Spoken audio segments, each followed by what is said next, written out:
Narito ang pinakahuling balita hanggang sa mga oras na ito.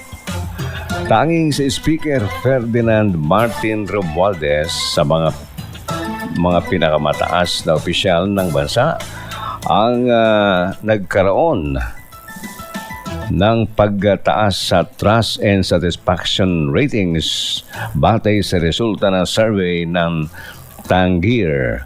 Ayon sa survey ng Tangier noong nakaraang buwan, nakapagtala si Romualdez ng 52% pagtaas sa trust rating mula sa 51% noong Pebrero. Ang satisfaction rating naman ng leader ng Kamara ay nakapagtala ng 41% satisfaction rating, tumaas na 1% kumpara sa survey noong Pebrero. Nakakuha ng pinakamataas na rating si Romualdez sa Visayas Region sa parehong trust at satisfaction ratings. Kinuha sa survey ang opinyon ng 2,000 respondents. Mayroon itong margin of error na positive-negative 2.2% at confidence level na 95%. Sa kaparehong survey, nakakuha si Pangulong Ferdinand Marcos Jr.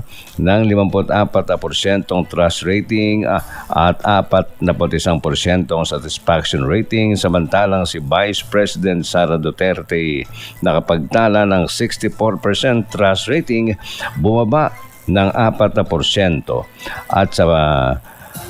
at 54% satisfaction rating, bumaba ng 54% lamang.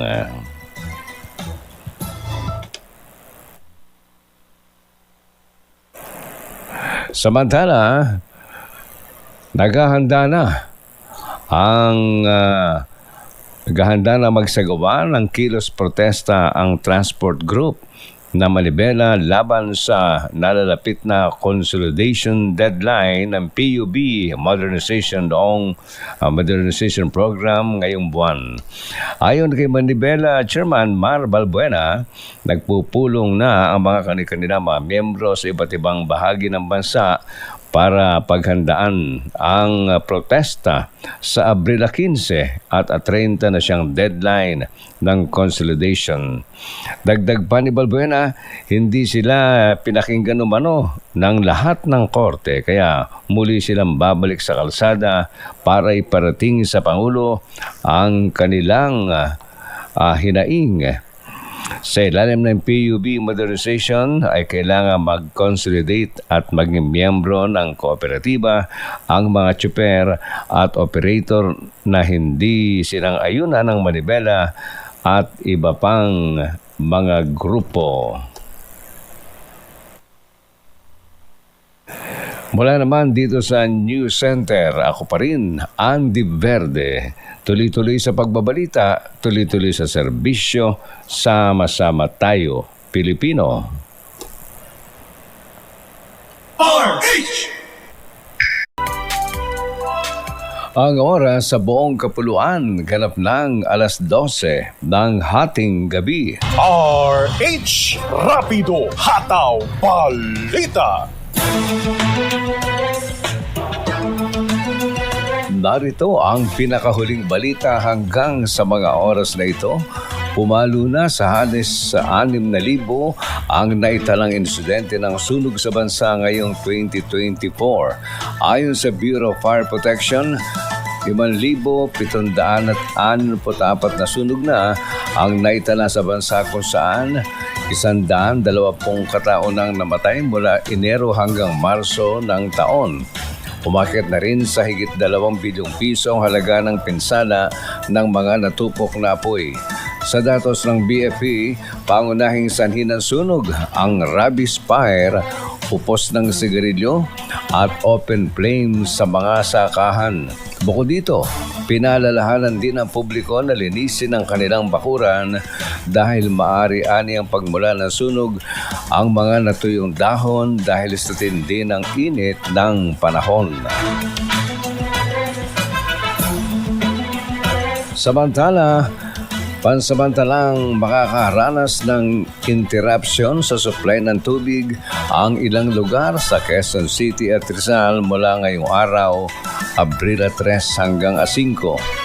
Mawawala ng supply ng tubig ang mga lugar sa Metro o sa Quezon mula alas 10 ng gabi bukas, alas 4 na umaga sa Abril 5 hanggang alas 10 ng gabi naman mamaya hanggang alas 4 na umaga bukod sa Rizal. Sa advisory na inilabas ng Manila Water Company, ang nasabing water interruption para magbigay daan sa naka-schedule nilang maintenance activities. Pinaalalahanan din ang maapektadong residente na kapag naibalik na ang supply ng tubig ay hahayaan lamang itong umagos sa kanilang mga gripo hanggang sa maging malinaw ito. Mula sa DZRH News Center, ako naman, Andy Verde. Tuloy-tuloy sa pagbabalita, tuloy-tuloy. Media Group.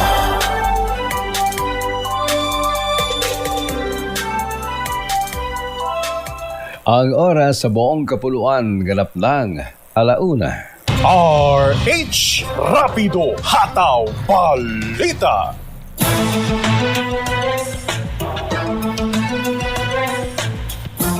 Narito ang pinakahuling balita hanggang sa mga oras na ito.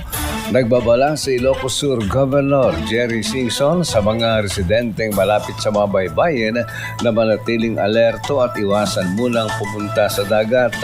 Ito'y kasunod ng malakas na lindol na yumanig sa Taiwan.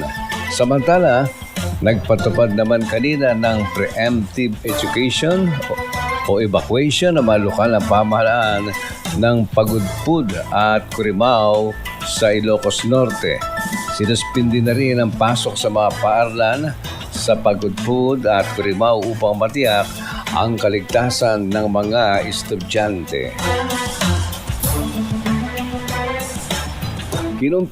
Kinumpiska ng Bureau of Internal Revenue ang higit sa 150 milyong pisong halaga ng electronic cigarettes o vape mula sa 3 warehouse sa Manila at Rizal.